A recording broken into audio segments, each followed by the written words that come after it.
እንደ ቅድስት ቤተክርስቲያን አስተምህሮ በምድራችን ላይ ከዚህ መጽሐፍ በፊት የተጻፈ መጽሐፍ የለም።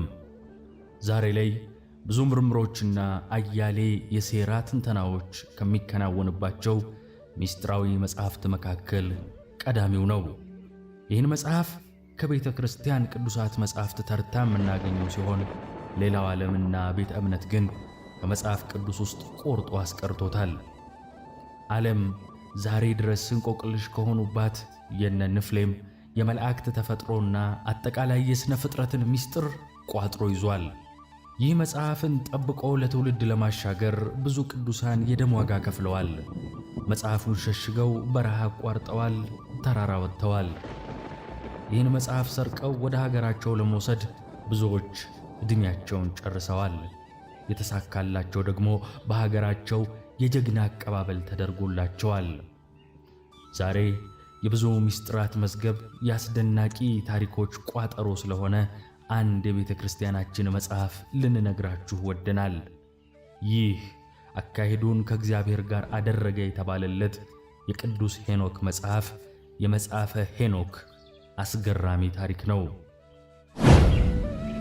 መባ ቴሌቪዥን ኦርቶዶክሳዊ መረጃዎች፣ ስብከትና ዝማሬዎች እንዲሁም መንፈሳዊ መጽሐፍት በከፍተኛ የድምጽና የምስል ጥራት ለቤተ ክርስቲያን ልጆች ለማቅረብ እየሰራ የሚገኝ የኢንተርኔት ቴሌቪዥን ነው። እስካሁን ለእናንተ ለተመልካቾቻችን ባቀረብናቸው ዝግጅቶች ብዙ እንደተማራችሁና እንደተጠቀማችሁ በተለያዩ መገናኛ መንገዶች ሐሳባችሁን ስለገለጻችሁልን ከልብ እናመሰግናለን። ነገር ግን ከቻናላችን ተመልካቾች ውስጥ 81 ከመቶ የምትሆኑት ተመልካቾች ቻናላችንን ሰብስክራይብ እንዳላደረጋችሁ ከዩቲዩብ ያገኘነው መረጃ ያሳያል።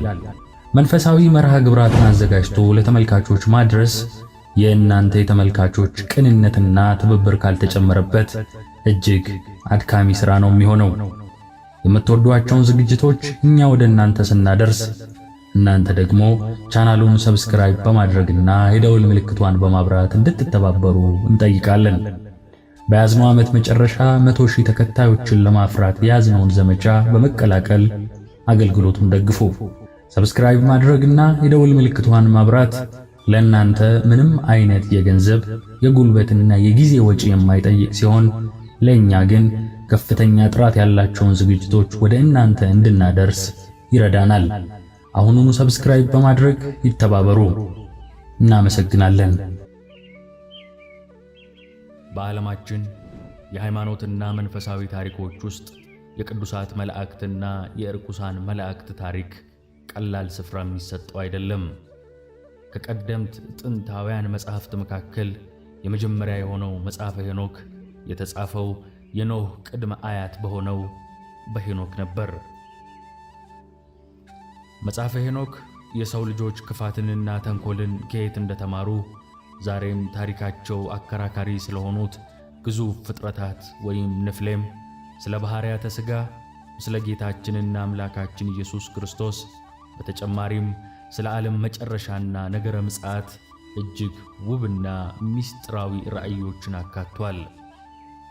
ምንም እንኳን መጽሐፉ የሰው ልጆች እንዴት የዛሬ ደረጃ ላይ ሊደርሱ እንደቻሉና የተለያዩ አስደንጋጭ መረጃዎችን ያካተተ ቢሆንም በብዙ ሀገራትና ቤተ እምነቶች ውስጥ በመጽሐፍ ቅዱስ ውስጥ እንዳይካተትና ከሕዝብ ዓይን ተሰውሮ ደብዛው እንዲጠፋ ተደርጓል። ይህ መጽሐፍ ከመጽሐፍ ቅዱስ የተገለለበት ምክንያት ምንድነው? በውስጡ የሸሸጋቸው ምስጢሮችስ ምንድናቸው? ብዙ ያልተነገረለትን ግን ብዙ የሚናገረውን መጽሐፈ ሄኖክን አገላብጠን ዝርዝሩን ይዘን መጥተናል። አብራችሁን ቆዩ። ማሳሰቢያ፣ በመጽሐፈ ሄኖክ ላይ ትኩረቱን ያደረገው ይህ ዘጋቢ ፊልም በሁለት ክፍሎች የተዘጋጀ ሲሆን በመጀመሪያው ክፍል ስለ መጽሐፈ ሄኖክ ከቅድስት ቤተክርስቲያን ውጪ በዓለማዊ ተመራማሪዎችና አጥኚዎች የተገኙ መረጃዎችንና ድምዳሜዎችን ይዳስሳል። በሁለተኛው ክፍል ደግሞ ቅድስት ቤተክርስቲያን ስለ መጽሐፉና ስለ ያዛቸው ታሪኮች ብታስተምረውን ትምህርት ያቀርባል። በመሆኑም የዛሬው ክፍል አንድ ዝግጅታችን በቅድስት ቤተክርስቲያን ስለሚገኘው መጽሐፈ ሄኖክ ሳይሆን በሌላው ዓለም ስለተገኘው መጽሐፈ ሄኖክ የሚያብራራ በመሆኑ ቅድስት ቤተክርስቲያን ስለ መጽሐፉ ያላትን ትምህርት አይወክልም።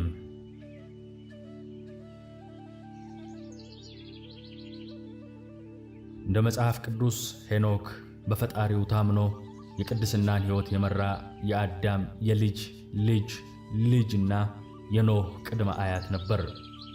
ከዚህም ሌላ በሰው ልጆች ታሪክ በዕድሜው ርዝመት ተወዳዳሪ የሌለው የማቱሳላ አባት ነው። ሄኖክ በዚህ ምድር በቆየባቸው ከ300 ዓመታት በላይ በሆነ ዕድሜው ብዙ ልጆችን ወልዶ ዘሩን ተክቷል። ሄኖክ ሞትን ሳያዩ በቀጥታ ወደ ብሔረ ሕያዋን ከተነጠቁ ቅዱሳን ሰዎች መካከል አንዱ ሲሆን ወደ 365 ዓመታት በምድር ላይ ከቆየ በኋላ ልክ እንደ ነቢዩ ኤልያስ ፈጣሪ ወደ ብሔረ ሕያዋን እንደወሰደው በዘፍጥረት ምዕራፍ 5 ቁጥር 24 ላይ ተጽፎ እናገኛለን። ይህ ነቢይ በዘመኑ ለአምላኩ ታምኖ ኖሯል። በዚህም ምክንያት ሕይወቱ ለብዙዎች አስተማሪ ሆኗል። በማንኛውም ፈተና ውስጥ ቢያልፍ ለፈጣሪው ታማኝና ታዛዥ ነበር። ፈጣሪም ለሄኖክ በነበረው ፍቅር ምክንያት ሞትን እንዳይቀምስ አድርጎታል። የፍርድ ቀን ትንቢት የተባለውንና በስሙ የሚጠራውን መጽሐፈ ሄኖክን በመጻፉ ለብዙ ክርስቲያኖችና አይሁዳውያን የዘመናት የትምህርት ርዕስ ነው። በአዲስ ኪዳን ላይ በሉቃስ ወንጌል፣ በዕብራውያን መልእክት እንዲሁም በይሁዳ መልእክት ላይ ስሙ ተነስቷል። በካቶሊክና በኦርቶዶክስ ቤተክርስቲያን ሄኖክ ከቅዱሳን መካከል ይቆጠራል። ሄኖክ ምድር ላይ በቆየባቸው ዓመታት ታዋቂ የቃል ሰባኪ ነበር። ከዛም በኋላ እስከ ምድር ፍጻሜ በመጽሐፉ እየሰበከ ይኖራል። በምድር ሳለ ዋናው የስብከቱ መልእክት ፈጣሪ በሰው ልጆች ላይ ስላስተላለፈው ፍርድና ንስሐ ሲሆን ይህም አገልግሎቱ ለጽድቅ ሰባኪውና ለመርከብ ገንቢው ለኖህ መንገድ ቀያሽ ነበር። ዓመፅና ኃጢአት በበዛበት በዚያ ዘመን ከዓለም ተለይቶ ቃለ እግዚአብሔርን በማወጁ ይህ ሰው በጭድ ውስጥ እንደተገኘ መርፌ ያስመስለዋል። ስለዚህ ሰው መንፈሳዊ ታሪክና ስላሳለፈው ከተፈጥሮ በላይ የሆኑ ተአምራት ጠልቀን ለመረዳት እሱ ራሱ በመንፈስ ቅዱስ መሪነት ወደ ጻፈው ተአምራዊው መጽሐፍ ወደ መጽሐፈ ሄኖክ ፊታችንን ማዞር ይኖርብናል። በቅድሚያ ግን ይህ መጽሐፍ ከኢትዮጵያ ውጪ ለመጀመሪያ ጊዜ የተገኘው የት ነው የሚለውን ጥያቄ እናስቀድም። በ1946 መጨረሻዎቹ በ1947 መግቢያ ላይ በሰሜናዊ ምዕራብ በጥንታዊው የሙት ባህር ዳርቻ አሁን ዌስት ባንክ በተባለው ቦታ ፍየሎቻቸውንና በጎቻቸውን ከሚያግዱ እረኞች መሃል አንዱ እረኛ ወደ አንዱ ዋሻ ውስጥ የወረወረው ድንጋይ ያልተለመደ የመሰንጠቅ ድምፅ አሰማ። ይህንን ያልተለመደ ድምፅ የሰማው እረኛ ከጓደኞቹ ጋር በመሆን ወደ ዋሻው ውስጥ ዘልቆ ገባ። በዋሻው ውስጥም ትላልቅ የሸክላ ገንቦዎችን ያገኙ ሲሆን ከገንቦዎቹ ውስጥም 7ቱ የተጠቀለሉ በቆዳና በፓፒረስ የተጻፉ ጥቅል ጥንታዊ ጽሑፎች ሆነው ተገኝተዋል። እረኞቹ ያገኟቸውን ጥንታዊ ጽሑፎች ለአንድ ጥንታዊ ቁሳቁስ ሰብሳቢ በጥሬ ገንዘብ ከሸጡ በኋላ እነዚህ ጥንታዊ ጽሑፎች ከሰው ሰው ሲተላለፉ ቆይተው በመጨረሻም የጽሑፉ ዕድሜ ከ2000 ዓመታት በላይ መሆኑን ወደ ገመቱት ምሁራን እጅ ሊገባ ቻለ። የግኝቱ ወሬ ከተዛመተ በኋላ ጥንታዊ ሀብቶችን በማደን የሚታወቁት ትሬዠር ሃንተርስ ወይም የሀብት አዳኞችና አርኪኦሎጂስቶች በቦታው አቅራቢያ ባካሄዱት ዓመታትን በፈጀ ቁፋሮ በ10 ሺዎች የሚቆጠሩ ተጨማሪ ጥቅልሎችን ለማግኘት ችለዋል። እነዚህ ጥቅልሎች ተሰብስበው ከ800 እስከ 900 ገጾች ያሉት አንድ ትልቅ መጽሐፍ ለመሆን በቅተዋል። ይህ ስብስብ ነው እንግዲህ መጽሐፈ ሄኖክ ተብሎ ዓለም ያወቀው። ይህ ስብስብ መጽሐፈ ሄኖክ ተብሎ ይጠራ እንጂ በውስጡ ተጨማሪ 5 መጽሐፎችን አካቷል። እነሱም ዘ ቡክ ኦፍ ዘ ዋቸርስ ወይም የጠባቂዎቹ መጽሐፍ፣ ዘ ቡክ ኦፍ ፓራብልስ ወይም የምሳሌ መጽሐፍ፣ ቡክ ኦፍ አስትሮኖሚካል ሴክሬት የሥነ ፈለክ ሚስጥራት መጽሐፍ፣ ዘ ድሪም ቪዥን የሕልም ራእዮችና ዘ ኢፒስታሊቲ ኦፍ ኢኖክ የሄኖክ መልእክታት የተባሉት መጽሐፍት ናቸው። ይህ መጽሐፈ ሄኖክ በሚል መጠሪያ ለዓለም የተዋወቀው ስብስብ አጠራጣሪ ጉዳዮችን ይዟል በሚል ሰበብ በተለይም በአይሁዳውያንና ከኢትዮጵያ ኦርቶዶክስ ተዋሕዶ ቤተክርስቲያን ውጪ ባሉ የክርስትና ቤተ እምነቶች ውስጥ ከቅዱሳት መጻሕፍት ተርታ እንዲገለልና በመጽሐፍ ቅዱስ ውስጥም እንዳይካተት ተደርጓል። የኢትዮጵያ ኦርቶዶክስ ተዋሕዶ ቤተክርስቲያን ግን ከዚህ ስብስብ ከሺህ ዓመታት አስቀድሞ የዚህ መጽሐፍ ቅጂ እንዳላት መረጃዎች ያሳያሉ። ሌላው ዓለም ከረፈደ ያወቀው ይህ ከክርስቶስ ልደት በፊት እንደተጻፈ የሚነገርለት የመጽሐፈ ሄኖክ ትክክለኛ ቅጂ ግን በኢትዮጵያና በኤርትራ የኦርቶዶክስ ተዋሕዶ አብያተ ክርስቲያናት ቁጥሩ ከቅዱሳት መጻሕፍት ተርታ ሲሆን አብያተ ክርስቲያናቱ ከቀኖና መጻሕፍት ውስጥ መድበውታል።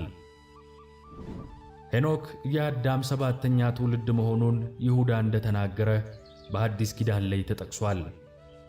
ከሞት ባሕር ጥቅሎች መሃል የተካተቱት አንዳንድ ቁርጥራጭ ጽሑፎች መጽሐፈ ሄኖክ በአረማይክ በግሪክና በላቲን ቋንቋ ጭምር መጻፉን ያመለክታሉ። መጽሐፈ ሄኖክ በአይሁዳውያንና በመካከለኛው ምስራቅ የነበሩ ጥንታዊ ክርስቲያኖች ዘንድ ዕውቅና እንደነበረው የሚያመላክተው ይህ ቁርጥራጭ ጽሑፍ በልምዶቻቸውና በእምነቶቻቸው ላይ ትልቅ ተጽዕኖ ያሳደረ እንደነበር ያረጋግጣል። ከዚህም በተጨማሪ መጽሐፈ ሄኖክ ከሞት ባሕር የተገኙ እንደ 12ቱ አባቶች ኪዳን የመሳሰሉ ጥንታዊ ጽሑፎችን ይዟል። የሞት ባሕር ጥቅሎቹ ከመጽሐፈ ሄኖክ ጋር የተገናኙ እንደ ዘ ቡክ ኦፍ ጂያንትስ፣ ግዙፋኑ መጽሐፍ፣ መጽሐፈ ኢዮቤልዩና የሰማያት መብራቶች መጽሐፍ ከተባሉ መጽሐፍት ጋር የተያያዙ ሌሎች ጽሑፎችንም አካቷል። እነዚህ ቁርጥራጭ ጽሑፎች ስለ ወደቁት መላእክት፣ ስለ መጨረሻው ዘመን፣ ስለ ግዙፋን ፍጥረታትና የሰማያዊ ምስጢራት ታሪኮችን በማካተታቸው ከመጽሐፈ ሄኖክ ገጾች መሃል እንደሆኑ ታምኗል። ቀደም ሲል እንዳነሳሁት መጽሐፈ ሄኖክ የየራሳቸው ልዩ ባህሪያት ባላቸው 5 ዋና ዋና ክፍሎች ተከፍሏል።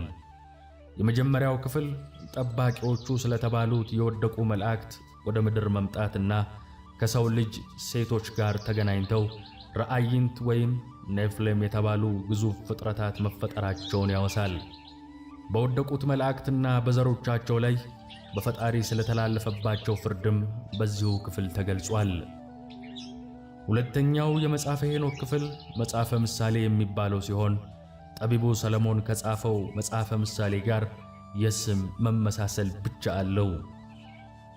በዚህ ሄኖክ ጽፎታል በሚባለው መጽሐፈ ምሳሌ ላይ በክፉ ሰዎች ላይ ልዑል እግዚአብሔር ስለሚፈርደው ፍርድና ለመልካም ሰዎች ደግሞ ፈጣሪ የሚገባቸውን እንደሚያደርግላቸው ፍጹም አምላክና ፍጹም ሰው ስለሆነው ስለ ጌታችንና አምላካችን ኢየሱስ ክርስቶስ ዳግመኛ መመለስ 3 ምሳሌዎች ሰፍረዋል። በተጨማሪም በመጽሐፉ ስለ ሙታን ትንሣኤና ስለ ፍጻሜው ዘመን ፍርድ የሚያብራሩ መረጃዎች ተካተዋል። የመጽሐፉ 3ኛው ክፍል ስለ ሰማያት ምስጢርና የሥነ ፈለክ ዓለም ምን እንደሚመስል በሰፊው ተጽፏል። ይህም የፀሐይ፣ የጨረቃ፣ የከዋክብትና ሌሎች የሰማይ አካላት እንቅስቃሴ በቀናትና በምሽት እንዲሁም በወቅቶች በዓመታት ላይ ስለሚያሳድረው ተጽዕኖ በዝርዝር ይገልጻል። ከዚህም በላይ ለእግዚአብሔር ሕግና ደንቦች በመታዘዝ እንዴት የሰማይ አቆጣጠርን መጠቀም እንደምንችልና የበዓላት የሰንበት ቀኖችን እንዴት ልንወስን እንደምንችል ያሳያል። ሄኖክ ስለታየው አስደናቂ ራእይ በገለጸበት በአራተኛው የመጽሐፉ ክፍል በራእይ ጊዜንና ቦታን አቋርጦ በምናባችን ወደ ሰማያዊው ዓለም ይወስደናል። በራእዩ የመጀመሪያ ምዕራፍ ስለ ዓለም አፈጣጠር፣ ስለ አዳምና ሔዋን እንዲሁም ስለ ልጆቻቸው መወለድ መመልከቱን እናነባለን። ቀጥሎም የመላእክቱን ማመጽ፣ የንፍሌም ዓለምን ማዋረድ፣ ስለ ጥፋት ውሃ፣ ከዚህም የጥፋት ውሃ ኖህና ቤተሰቡ መትረፋቸውን ይመሰክራል። በሁለተኛው የራእዩ ክፍልም እስራኤላውያን ከግብፅ ነፃ ወጥተው ወደ ከነዓን መግባታቸውን፣ የነገሥታት መነሳትና መውደቅን፣ የአምላካችን የኢየሱስ ክርስቶስን ዳግም ምጽአት ብሎም ፈጣሪ በሕዝቡ ላይ የሚያኖረውን የመጨረሻ ፍርድ ተመልክቷል። ከዚህም ሌላ ጻድቃን ለዘላለም የሚኖሩበት አዲስ ሰማይና አዲስ ምድር እንደሚኖር ይገልጻል። እነዚህ ራእዮች ፈጣሪ ለሰው ልጅ ያሰበውን ድብቅ ዕቅድ በሚገልጹ ምልክቶች የተሞሉ ናቸው። አምስተኛው የሄኖክን መልእክት የያዘው መጽሐፍ ጻድቁ ለተከታዮቹና ለልጆቹ ማስረጃዎችንና የተለያዩ የእውቀት ሀብቶችን የከተበበት ነው። ይህ መጽሐፍ ሄኖክ ለአንባቢዎቹ በርካታ ምክሮችንና ማስጠንቀቂያዎችን ያሰፈረበት ነው። ከዚህም በላይ በተወሰኑ ራእዮቹና ትንቢቶቹ ስለ ሐሳዊው መሲህ መነሳት አልፎም ስለ ሙታን ትንሣኤ አብራርቷል። የሄኖክ የእጅ ጽሑፍ እንደሆነ ሌላው ዓለም የሚያምንበት ይህ የቁርጥራጭ ጽሑፎች ስብስብ የሆነው መጽሐፍ የሚጀምረው ለሰው ልጆችና ለምድር የጥንቆላና የክፋት ትምህርትን ላስተማሩት ለወደቁት መላእክት የሚሰጠውን ማስጠንቀቂያ በማስቀደም ነው። መጽሐፉ ከአይሁዳውያንና ከብዙዎቹ የክርስቲያን አብያተ ክርስቲያኖች የቀኖና መጻሕፍት ዝርዝር ላይ ተወግዷል። የዚህን ምክንያት የዘርፉ ተመራማሪዎች ሲያብራሩ ቤተ እምነቶቹ ለዓለም ሊገልጡት ያልፈለጉትን ምስጢራት በማካተቱ ነው የሚሉት የመጀመሪያው ምክንያት ነው። መጽሐፈ ሄኖክ ስለ ወደቁት መላእክት በዝርዝር የተጻፈበት ሲሆን መላእክቱ ስለፈጸሙት ኃጢአትና ከምድራዊ ሴቶች ጋር መገናኘታቸውን ብሎም የሰው ዘር ዝግጁ ያልሆነበትን የሰማያት ምስጢሮች መግለጣቸውን እናይበታለን። ለመጽሐፉ መታገድ እንደ ዋነኛ መንስኤ ከሆኑት መካከል ስለ አምላካችን ኢየሱስ ክርስቶስ የተለያዩ ትንቢቶችን መያዙ አንዱ ሲሆን ከዚህም በተጨማሪ ስለ ኔፍሌሞችና ስለ አባቶቻቸው መላእክት በጣም አስደናቂና ምስጢራዊ ታሪኮችን መያዙ የሚሰመርበት ሆኖ ተገኝቷል። የእግዚአብሔር ቁጣና ፍርድ ይወርድባቸው ዘንድ መላእክት የፈጸሙት ምንድነው? እነዚህ መላእክትስ እነማን ናቸው? ፈጣሪ የመላእክት መሪዎችና ጭፍሮቻቸው መሬትንና ነዋሪዎቹን ይጠብቁ ዘንድ ትእዛዝ አስተላለፈ። እነዚህ መላእክት በዕብራውያን ዘንድም የእግዚአብሔር ልጆች በመባል ይታወቃሉ። በልዑል እግዚአብሔር ፊት የሚሰግዱና የሚያገለግሉ ሰማያዊ ፍጥረታት ነበሩ። ከእነዚህ ጠባቂዎች መሃል የተወሰኑት ከሰው ልጅ ሴቶች ጋር በፍቅር በመውደቃቸው የነበረባቸውን ኃላፊነት በመተው ወደ ምድር በመውረድ ከሴቶች ጋር ተጋብተው ልጆችን ወልደዋል። በመላእክትና በሰው ልጆች ግንኙነት የተወለዱት ግዙፍ ፍጡራን ኔፍሌም ወይም ራእይንት በመባል ይታወቃሉ። ኔፍሌም የሚለው ቃል በቀጥታ የጽንስ መጨንገፍ ወይም የአስፈሪ ፍጡራን መወለድ በሚል ተተርጉሟል። እነዚህ ፍጡራን መደበኛ የሰው ልጅ ቅርጽም ሆነ ባህሪ ያልነበራቸውና በምድር ላይ ለመጣው አስማታዊ ዕውቀት ክፋትና አመጽ ዋነኛ ምንጭ ነበሩ። ባለፉበት ቦታ ሁሉ ደም መፋሰስ፣ ጭቆናና ትርምስ ይከተላቸዋል። መጽሐፉ መላእክቶቹና ልጆቻቸው የክፋት ዋነኛ ምንጭና የጥፋት ውሃ መንስኤ መሆናቸውን አስምሮበታል።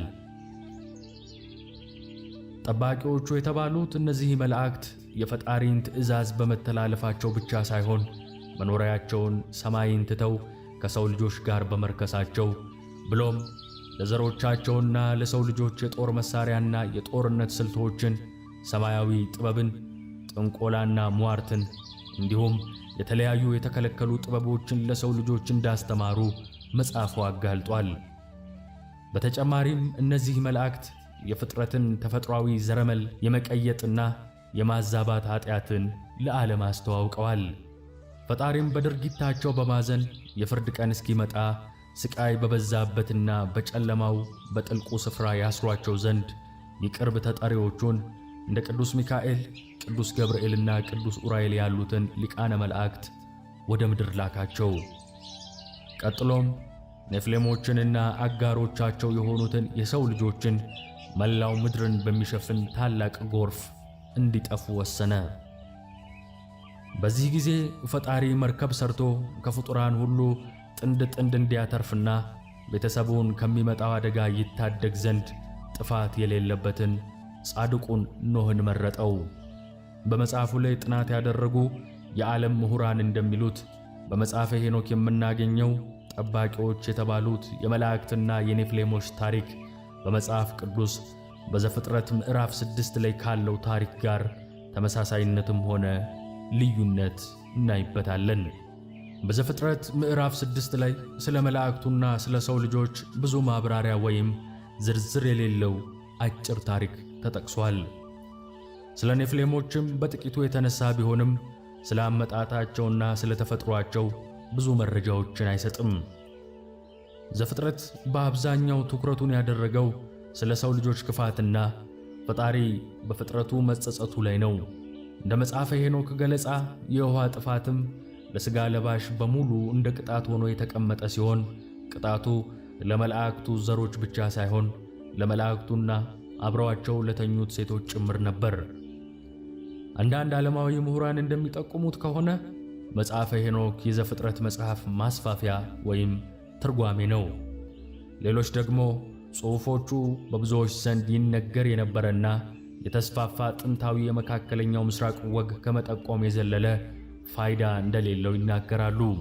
በኔፍሌሞች ታሪክ ውስጥ የተነሱት የወደቁት መላእክት ውስብስብና አስገራሚ መላእክት ከመሆናቸው ባለፈ ስለ ጥንታዊው ዓለም ምስጢር ብቻ ሳይሆን ስለ መለኮታዊው ዕቅድም ያጋለጡ ናቸው። በተጨማሪም ይህ ታሪክ ስለ መላእክት ሚና፣ ስለ ክፋት መነሻ እንዲሁም በፈጣሪና በሰው ልጆች መሃል ስላለው ግንኙነት ለእኛ ለሰው ልጆች የመረዳት ችሎታ ብዙ ጥያቄዎችን የሚያስነሳ ሆኖ እናገኘዋለን። ሌላኛው በመጽሐፈ ሄኖክ ላይ አስደናቂና ምስጢራዊ ሆኖ የምናገኘው የሄኖክ የሕይወት ታሪክ ነው። ፈጣሪ ለወደቁት መላእክትና ለጻድቃን ምስክር ይሆን ዘንድ ለምንና እንዴት ሄኖክን ሊመርጠው ቻለ? እንዴትስ ወደ ሰማይ ተነጥቆ የተለያዩ ራእዮችንና ምስጢራትን በሊቃነ መላእክት በመመራት ሊመለከት ቻለ? መጽሐፉ የሄኖክን ነቢይነትና በፈጣሪና በሰው ልጆች መሃል አስታራቂነቱን ያስቀመጠው በምን መልክ ነው? ሄኖክ ከአዳም በኋላ ሰባተኛው ትውልድና በመጽሐፍ ቅዱስ ረጅም ዕድሜ የኖረው የማቱሳላ አባት ሲሆን አካሄዱን ሁሉ ከፈጣሪ ጋር ያደረገ ነውር የሌለበት ትልቅ ጻድቅ ነበር። ከዚህም ሌላ ከጥፋት ውሃ በፊት የምናውቀው የኖህ ቅድመ አያት ነው። ሄኖክ ፈጣሪን እጅግ ደስ አሰኝቶት ነበርና ሕይወቱ ሳታልፍ በቀጥታ ወደ ሰማያት ነጥቆታል። መጽሐፍ ቅዱስ እንደሚለው በዘፍጥረት ምዕራፍ 5 ቁጥር 24 ላይ ሄኖክ አካሄዱን ከእግዚአብሔር ጋር አደረገ፣ እግዚአብሔር ስለወደደውም አልተገኘም። በእግዚአብሔር ከተወሰደ በኋላም ስለነበረው ሁኔታ መጽሐፈ ሄኖክ ይበልጥ ያብራራልናል። ፈጣሪ ከመረጠውና ከወሰደው በኋላም እግዚአብሔርን በድለው ስለወደቁት መላእክት ከተፈጥሮ ውጪ በሆነ መንገድ የወለዱትን ሴቶች እንዲመለከትና ምስክር እንዲሆን ፈቅዶለታል። በተጨማሪም ለፈጣሪ የታዘዙት ጻድቃን መዳኛቸውን የሚጠባበቁበትን ስፍራ ታዝቧል። ሄኖክ ግርማ ሞገሳቸው በሚያስፈራ ሁለት ሊቃነ መላእክት ቀጣዩ ከቀድሞ በበለጠ እየተዋበ በሚሄድ 10 ሰማያት ታጅቦ እንዴት እንደተወሰደ ይዘረዝራል። በእያንዳንዱ የገነት ደረጃዎችም የሰማይ አካላትን፣ የእስራኤልን ታሪክ ብሎም የክፉዎችን ፍርድ ምስጢር ከገለጡለት ከተለያዩ የመላእክት አለቆች ጋር ተገናኝቷል። ከተመለከታቸው አስደናቂ ራእዮች መሃል ሱራፌልና ኪሩቤል እንዲሁም ሌሎች እንደ እሳት በሚያበሩና ደስ በሚል ቃና በሚዘምሩ መላእክት የእግዚአብሔር ዙፋን ተከቦ ማየቱ አንዱ ነው። ሄኖክ እንደ ፀሐይ የሚያበራውን የእግዚአብሔርን ፊት ተመልክቷል። እንደ መብረቅ ነጎድጓድ የሚያስገመግመውን ድምፁን ሰምቷል። ፍጹም ሰው ፍጹም አምላክ የሆነውን መሲሁን ኢየሱስ ክርስቶስ ከአባቱ ከእግዚአብሔር በስተቀኝ ተቀምጦ አይቶታል። መልኩ እንደ ሰው ቢሆንም ውበቱ ግን በቃላት ሊገለጽ የሚችል አልነበረም።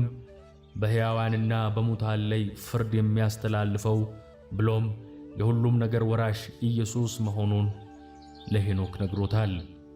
በገነት የአትክልት ስፍራም አንዱ ከሌላኛው የተለያየ 12 አይነት የሚያፈራውን የሕይወት ዛፍ ተመልክቷል። ዛፉ በጣም ግዙፍና የአካባቢውን አየር በመዓዛው የሚሞላው ሲሆን ይህ የሕይወት ዛፍ ጻድቃን በልተውት ለዘላለማዊ ሕይወት ይበቁ ዘንድ በከባድ ሁኔታ ጥበቃ ይደረግለታል። በተጨማሪም የወደቁት መላእክት እስከ ፍርድ ቀን ድረስ የታሰሩበትን ጥልቅና የጨለማ ቦታ የታዘበ ሲሆን ይህም ቦታ በእሳት በጪስና በትሎች የተሞላ ነበር። ይህም ገደል የጠባቂዎቹ መሪዎች የሆኑት በእግዚአብሔር የተረገሙት እንደ ኮከብ የሚያበሩ 7 አለቆችን አካቷል። እነርሱም 7ቱ የሲኦል ልዑሎች ናቸው። ስፍራው ሰዎች እንደ ጥፋታቸው በሚታሰሩበት በ4 ክፍሎች ተከፍሏል። የመጀመሪያው ክፍል ጻድቃን ተሰብስበው የትንሣኤን ቀንና ሽልማታቸውን በሰላም የሚጠባበቁበት ክፍል ነው። በሁለተኛው ክፍል ተራ ኃጢአተኞች በሐዘንና በጸጸት የፈጣሪን ምሕረትና ይቅርታ የሚጠብቁበት ክፍል ነው። ሦስተኛው ክፍል ክፉዎች በሕመምና በጭንቀት ውስጥ ሆነው የእግዚአብሔርን ቁጣና ቅጣት የሚጠባበቁበት ክፍል ነው። የመጨረሻውና አራተኛው ተስፋ የሌላቸው ከሃዲዎች የሚገኙበት ሲሆን ስፍራውም እጅግ አስፈሪና ምንም አይነት ተስፋ የሌለው ሆኖ እናገኘዋለን። መጽሐፉ ሄኖክን ነቢይና በፈጣሪና በሰው ልጆች መሃል እንደ ድልድይ አድርጎ አስቀምጦታል። የሄኖክ ነቢይ ሆኖ መመረጥ ምክንያቱም በፈጣሪና በመላእክቱ መገለጥ ስለተደረገለት ሲሆን ራእዩን በጽሑፉ ያስቀመጠው ለወደፊቱ ትውልድ ትንቢቱን ለማቆየት ነበር። በአንዳንዶች ዘንድ እንደ አማላጅ ተደርጎ የታየበት ምክንያትም ለወደቁት መላእክትና ለኃጢአተኛ ሰዎች ጸሎት በማድረጉና የፈጣሪን መልእክትና ማስጠንቀቂያ በማስተላለፉ ነበር። ቀደም ሲል እንደተጠቀሰው በዋሻው ውስጥ በተገኙት ጥቅሎች ላይ ተጽፎ የሚገኘው የሄኖክ የሕይወት ታሪክ በመጽሐፍ ቅዱስ ውስጥ ካለው ጋር መመሳሰልም ሆነ መለያየት ይታይበታል። በመጽሐፈ ሄኖክ ከኃጢአተኛ የሰው ልጆችና ከወደቁት መላእክት ጋር ያደረገውን የቃላት ምልልስና በሰውና በፈጣሪ መሃል የአስታራቂነቱን ሚና በዝርዝር የሚያስቀምጥ ሲሆን በመጽሐፍ ቅዱስ ግን የተጠቀሰው በዘፍጥረት ምዕራፍ 5 እና በዕብራውያን ምዕራፍ 11 ባጭሩ ነው። በዘፍጥረት ምዕራፍ 5 ላይ ሄኖክ ከአዳም እስከ ኖህ ባለው የዘር ሐረግ መሃል ላይ እንደሚገኝ ብሎም አካሄዱን ከእግዚአብሔር ጋር በማድረጉና ሞት ሳይደርስበት መነጠቁ ተገልጿል። በዕብራውያን ምዕራፍ 11 ላይ ደግሞ ቅዱስ ጳውሎስ ሄኖክን በእምነታቸው ከጸኑ ቅዱሳን መሃል ያስቀመጠው ሲሆን እግዚአብሔርን ደስ አሰኝቶ በመነጠቁ ሞትን እንዳላየ አስፍሯል። አጽናፈ ሰማያዊ የሚሆኑ ምስጢራትንና የእስራኤላውያንን ታሪክ ጨምሮ በክፉዎች ላይ ስለሚመጣው ቅጣት በመጽሐፉ ከተሸፈኑት ርዕሶች መሃል ናቸው። በተጨማሪም ከእግዚአብሔር ጎን ስለሚቀመጠው በሕያዋንና በሙታን ላይ ስለሚፈርደው ስለ ፈጣሪ ልጅም ያስተዋውቃል። በመጽሐፉ የሳምንታት ጥፋት ተብሎ በሚታወቀው ክፍል የሰው ልጆችን ታሪክና መዳን በ10 የተለያዩ ወቅቶች ወይም ሳምንታት ከፋፍሎ የወደፊቱን ራእይ ያሳየናል።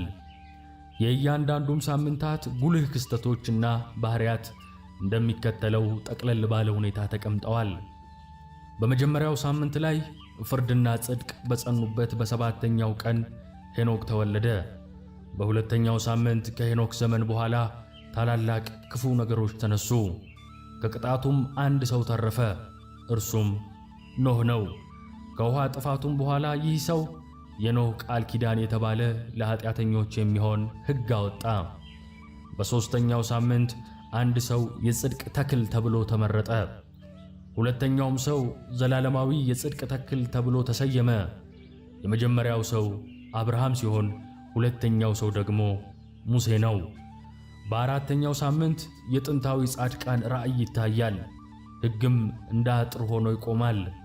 እነዚህን ሕጎችም በመጽሐፍ ቅዱስ ላይ በዘፍጥረት፣ በዘጸአት፣ በዘሌዋውያን፣ በዘሁልቁና በዘዳግም መጻሕፍት ላይ እናገኛቸዋለን። በአምስተኛው ሳምንት የንጉሥ ዳዊት መንግሥትን መመስረት፣ በስድስተኛው ሳምንት በሳምንቱ መጨረሻ ላይ የቤቱንና የመንግሥቱን መፍረስ እንዲሁም መቃጠል፣ የሰዎች ዓይን መሸፈንና የተመረጡ ሕዝቦች በዘር መበተንን ያሳያል። ይህም ከዳዊት የንግሥና ጊዜ ጀምሮ እስከ ስደቱ ያለውን ጊዜ የሚያመላክት ይሆናል። በሰባተኛው ሳምንት ከሃዲው ትውልድ ይነሳል። ሥራቸውም ሁሉ የወንጀለኛ ነው። የተመረጡትን ለመንጋው 7 እጥፍ የሆኑትን መመሪያ ያወጣሉ። ይህም ወቅት የድህረ ግዞት የሙስናና የጣዖት አምልኮ የተስፋፋበት ጊዜ ነው። በስምንተኛው ሳምንት ከፍርድ ቀን በኋላ የጻድቃን ሳምንት ይመጣል። በዚህ ወቅት ለታላቁ ንጉሥ ለዘላለማዊው ክብር የሚሆን ቤት ይገነባል። ኢየሱስ ክርስቶስ በጻድቃን ላይ የሚነግሥበት ጊዜ ይህ ዘጠነኛው ሳምንት ነው። ይህ ወቅት ኃጢአተኞች ሁሉ ለዘላለማዊ ጥፋት ከምድር የሚታጨዱበት፣ ጨካኞች የሚቀጡበትና ጻድቃን ነፃ የሚወጡበት የመጨረሻው የፍርድ ቀን ይሆናል። በአስረኛው ሳምንት አዲስ ዓለምና አዲስ ገነት ይሆናል። ፈጣሪም ከሕዝቡ ጋር በአንድነት ይኖራል። ይህም ፍጥረት ታድሶና ፍጹም ሆኖ ወደ ነበረበት የሚመጣበት ሳምንት ነው። በዚህ መጽሐፍ ላይ እንደተገለጸው የመጨረሻውን ፍርድ ለመፍረድና ዘላለማዊ መንግሥትን ለመመስረት የሰው ልጅ የተባለ አምላካችን ኢየሱስ ክርስቶስ ዳግም ይመጣል። በፍጻሜው ዘመንም ተፈጥሯዊ ለውጦችና በመላእክት መሃል ግጭቶች እንደሚኖሩ ብሎም የሰማይ አካላት ጣልቃ እንደሚገቡ እናያለን። በመጽሐፍ ውስጥ ያለው ትረካ በመጽሐፍ ቅዱስ በዳንኤልና በዮሐንስ ራእይ ካሉት ራእዮች በልዩነት ይታያል። ለምሳሌ መጽሐፈ ሄኖክ ዋነኛ የፈጣሪ ጠላት አድርጎ የሚያተኩርባቸው ከጸረ ክርስቶስ ወይም ሐሰተኛው ክርስቶስና ከአራቱ ፈረሰኞች ይልቅ ንፍሌሞችንና የወደቁትን መላእክት ነው።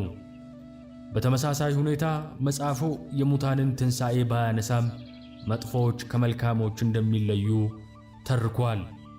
በመካከለኛው ምስራቅ ዋሻዎች ውስጥ የተገኘውና ስለ ወደቁት መላእክት፣ ስለ ግዙፎቹ ፍጡራንና ስለ መጨረሻው ዘመን ድብቅና አከራካሪ ምስጢሮችን የሚገልጠው መጽሐፈ ሄኖክ በብዙ መንገድ ከመጽሐፍ ቅዱስ የተለየ መሆኑን ያንጸባርቃል። ነገር ግን አሁንም ብዙዎች የተደበቁ እውነቶችንና